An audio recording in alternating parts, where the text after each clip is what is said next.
Hey guys, Ultra Maximus back with another Transformers review.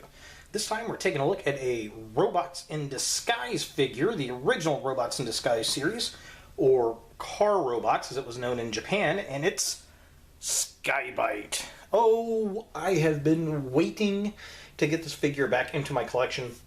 I used to have the entire set of Robots in Disguise figures, and unfortunately, as I've mentioned before, they were lost in a move, and this was one of my favorites. Not because of the character per se on the show, but because of the figure. I just really do like this figure. If you're unfamiliar with the show, Transformers Robots in Disguise was one of the first reboots of Transformers, kind of moving into going from the Beast Wars to a newer generation style of figures. And it was primarily a bunch of newly redesigned Autobots, and then they used Beast Wars figures, Predacons, so it was Autobots versus Predacons. And really, I think Megatron was the only new Predacon that was created, and he was like a six-changer. But his minions were Sky-Byte, they had the skunk in there, and I think the frog from Beast Wars. And Sky-Byte is really a Transmetals 2 Cybershark repaint, I believe.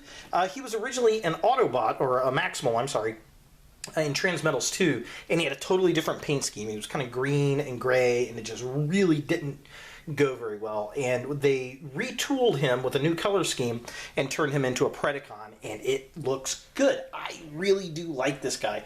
I like the color scheme. I like the design. He looks like a Predacon. Never did look like a Maximal to me, and I'm really glad they went with this. Of course, we get a Generations figure coming out here soon, which I will compare the two once I do get it.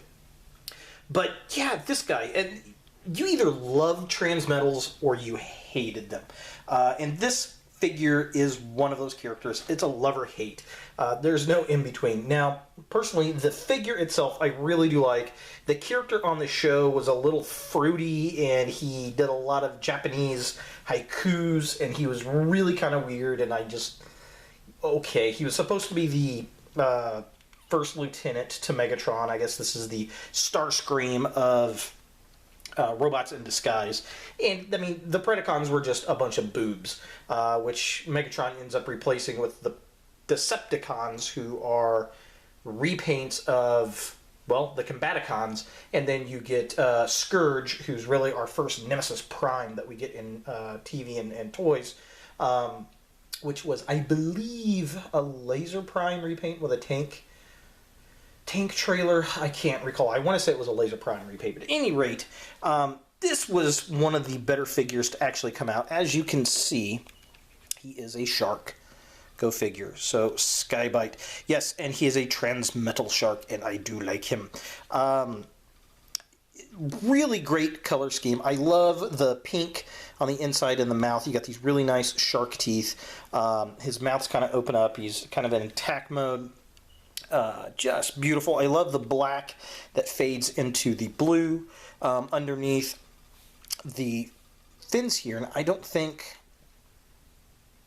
the light is going to pick it up very well, but it's actually got a pearlish color, which is gorgeous. The head has a great reflective quality, just beautiful. We get all this great cybernetic detail. Of course, we have the organic part here, and then on this side, it's all ripped away so we can see the metal. Just looks really nice. We get this really cool chrome techno-organic stuff going on. We got chrome plates here, of course, all down the side, lots of technology. And it really helps in the fact that we've got robot parts hanging out, but the technological bits, like with the hand and such, I mean, it really kind of hides it, which is very, very cool. Some people don't like the fact that he's got a curved body.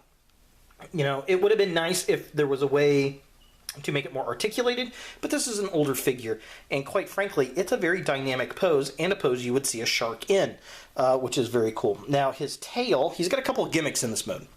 So here's the tail, pretty robust, pretty cool looking. There's a little gear piece right here, and if you spin it, his tail will spin. So that was the gimmick with the tail. Sure. It also does that in robot mode when it's on his hand. And then the other gimmick, if you open the mouth here and if you lift the head up, there's a missile launcher. Now, I got this from a guy named Carl, who I know from a lot of online Facebook Transformer site, and got a really good deal. It's $25. The missiles were not included. He didn't have the missiles, but that's okay. And then in the gimmick, if you push down, there's some missile pieces that would actually fire out, and he would shoot the missiles, which was pretty darn cool. But that's okay. I don't mind. I don't have the missiles. I'm going to keep him in his shark mode because he looks really cool. Lots of robot kibble underneath. Not a deal breaker. But yeah, definitely cool. Now the problem, this guy really could use a stand. Because when you set him down, you kind of got to be careful on how you set him down so he sits on the fins. Otherwise, he'll do that on you. Because there's nothing to clamp in down there. So when you do place the figure down on the ground in this mode, make sure you do it with kind of a gentle ease so that you get a really nice look there. But overall, I mean, just really great. Love the dorsal fin. You know, I like how that one's got, if you look at the top, I mean, just the shreds are just beautiful on this guy. I mean, you really can't go wrong with it. If you like a good trans-organic cyber shark of death that flies through the air, this is the figure for you. So, yeah, pretty cool stuff. Just as a comparison, let's show him, oh, he's going to flop.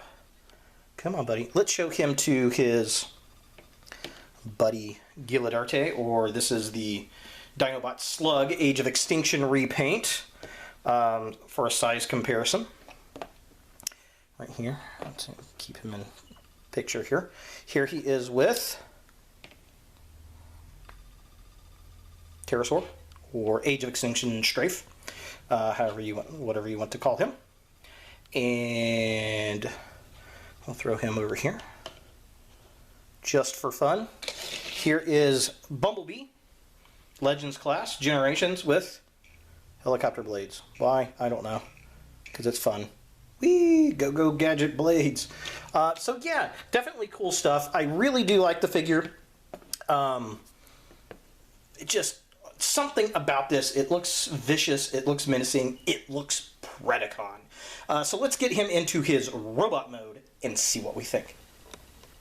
Alright, so here we have Sky-Byte in his robot mode, and I do like this mode, especially for the age of the figure and, you know, the generation it came out of. It's the whole Transmetal Beast Wars figure kind of thing, and I mean, it looks good. I like it.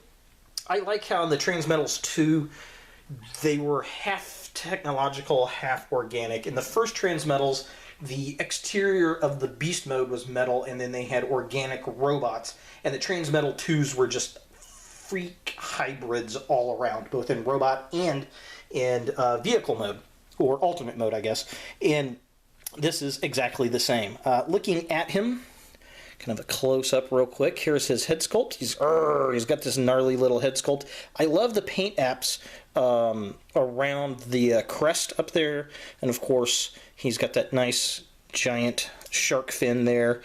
He's got this really cool Predacon gem right there in the middle, and I like how this side of his chest is organic and this side is robotic. Very cool stuff. I mean, just really nice details on the chest. Very cool. The paint scheme looks really nice. I like the purple and the pearl. And again, on the feet, it's kind of hard to see, but the feet have this nice pearl color going on, as do the arms. If you look at the arms, they are also a pearl color.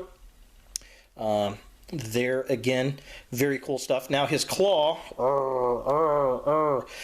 gimmick does work, so you can spin the little gear at his elbow and it spins the claw around. Of course, he's got his missile gun and all that kind of good stuff. Now he's got lots of shark kickable hanging off the back. I think these wings are actually supposed to fold outward, but I always kind of folded them back because, well, it made it easier to see the robot mode. Yeah, I mean, and he can have an issue standing. He is kind of top heavy. So just in comparison, let me slide him over to the side. Here he is with Sideburn from the same series, Robots in Disguise. So you can see where this would be kind of a deluxe figure today. This obviously would be more of a Voyager class figure, which is really, really cool. So yeah, definitely fun. They're going to be nice looking next to each other on the shelf. And just for fun, yes, my first blaster.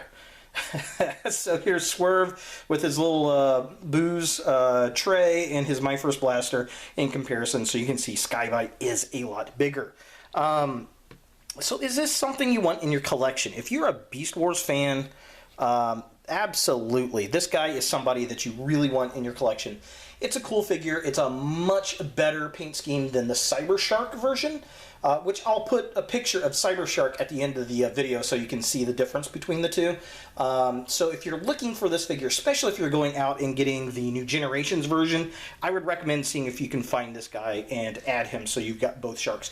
There was also one in Energon that was kind of more boat or submarine-like that looked really cool, and that might be something I'd want to pick up as well. So there he is, Sky-Byte from Transformers Robots in Disguise. Thanks for watching, guys. If you like this video, thumbs it up. If you hate this video, thumbs it down. Please subscribe to my channel. I do appreciate it. And as always, look for more videos in the future.